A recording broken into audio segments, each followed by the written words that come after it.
the payments are being made. Shri Vijay sir, ready?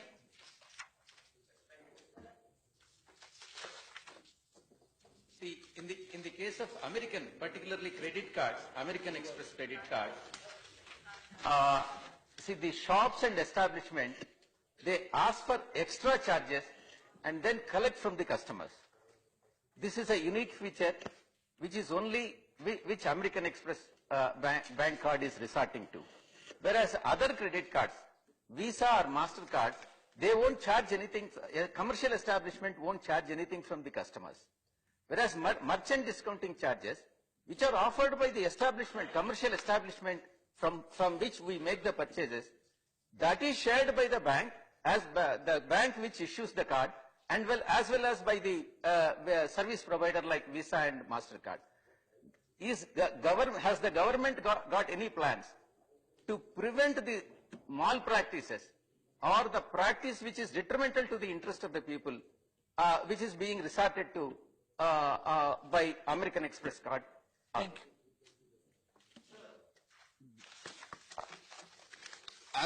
As I indicated in the reply to the first question, credit cards stand on a different footing compared to e-wallet or compared to the Aadhaar-based payment system or even the debit cards.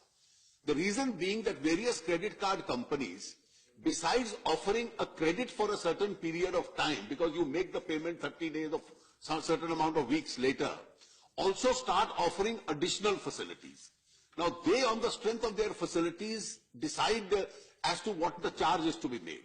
It is for really the customer or the consumer to decide whether he wants it to go in for these, where there is a certain higher element, because he has alternative options available. In India, for example, contrary to what's happening in many other parts of the world, the number of credit cards itself, for instance, I was told till about 2 months ago, approximately 75 crore cards are in circulation, of which about 72 crores were debit cards and not credit cards. So the number of credit cards are fewer in number and are used only for the economically more well-off people.